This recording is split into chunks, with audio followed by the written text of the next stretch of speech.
आखिरी फेज में 3 बजे तक 78.68% मतदान हो चुका है, जबकि पहले चरण में 3 बजे तक 78.77% वोटिंग हुई थी।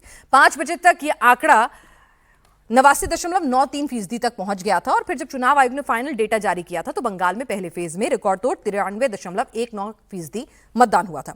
लेकिन अभी के डेटा की अगर हम बात कर लें तो जिस तरह से रिकॉर्ड तोड़ मतदान इस वक्त हो रहा है, 3 घंटे अभी बाकी हैं और 6 बजे भी कहा जाता है कि जितने लोग लाइन में लग गए हैं ना, वो सब लोग भी अपने मताधिकार का प्रयोग करके जाएंगे। तो जरा सोच कर देखिए, जब वो डेटा भी क्यूमुलेट होगा तो फिर ये तादाद कहां जाएगी।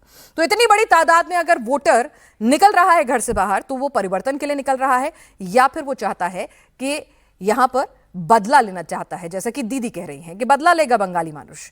तो बंगाल के फाइनल बैटल में भी फर्स्ट फेज जैसा ही ट्रेंड दिखा। 3 बजे के बाद 14.42% वोट और पड़े थे। इस बार जिस तरह से आंकड़े अभी तक सामने आ रहे हैं उसके मुताबिक फाइनल राउंड में भी वोटिंग का आंकड़ा 90% के पार ही पहुंच सकता है। वोटिंग बढ़ने का किसे फायदा होगा, किसको नुकसान पहुंचेगा, हम आपको थोड़ी देर में इंडिया टीवी का एग्जिट पोल दिखाएंगे, जहां पर तमाम डेटा आपके सामने होगा। बताएगा कि भाई आखिर जब जनता यूं निकली है घरों से बाहर, तमाम हिंसा, तमाम दबाव, तमाम आरोप प्रत्यारोप के बीच में भी अगर जनता इस तरह से निकली है, दीदी खुद पूरे इलेक्शन के अंदर चार्ज संभाले हुए हैं, अभिषेक बनर्जी अलग मोर्चा खोले हुए हैं, लगातार शिकायतों का दौर चल रहा है, बीजेपी ने भी अपनी पूरी मशीनरी निकाल दी है। इतना हाई वोल्टेज इलेक्शन है कि एक राज्य का इलेक्शन से ज्यादा यह साख का सवाल बन चुका है और पूरे देश में हर एक ये कह रहा है कि भाई आखिर नतीजा कहां और कैसा होगा। पश्चिम बंगाल में दूसरे चरण का रण और ज्यादा भीषण हो गया है। खुद सीएम ममता बनर्जी और नेता प्रतिपक्ष शुवेंदु अधिकारी ग्राउंड पर पेट्रोलिंग कर रहे हैं, जैसे कि हमने आपको लगातार बताया भी और तस्वीरें भी दिखा रहे हैं। ममता का आरोप है कि सेंट्रल फोर्सेस का जोर लगाकर बीजेपी चुनाव में धांधली कर रही है। टीएमसी वर्कर्स को मारा पीटा जा रहा है, उन्हें अरेस्ट किया जा रहा है, वोटर्स को केंद्रीय एजेंसियों के जरिए वोट देने से रोका जा रहा है। तो शुवेंदु अधिकारी ममता और उनकी पार्टी पर गुंडागर्दी के आरोप लगा रहे हैं।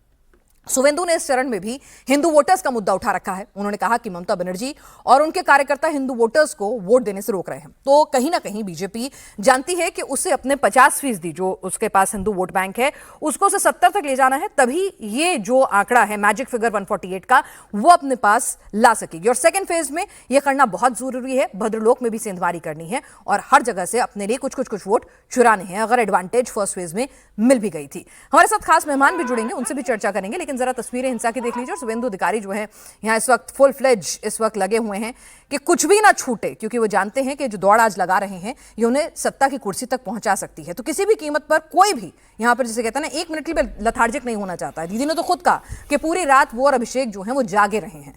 तो भवानीपुर का बैटल भी इस वक्त आपको बता दें बेहद कड़ा हो गया है। यहां बीजेपी प्रत्याशी शुवेंदु अधिकारी को टीएमसी के कार्यकर्ताओं ने घेर लिया था। वो तस्वीरें भी दिखाएंगे, हमारे साथ खास मेहमान जुड़े हुए हैं, उनसे भी चर्चा को आगे बढ़ाएंगे। जरा ये तस्वीर देख लीजिए।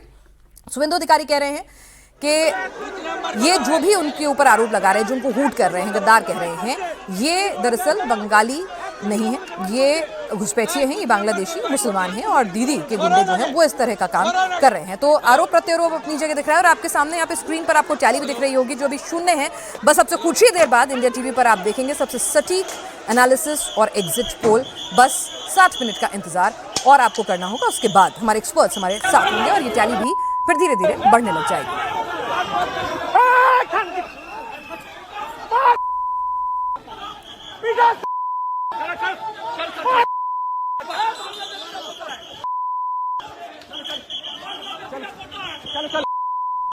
चलो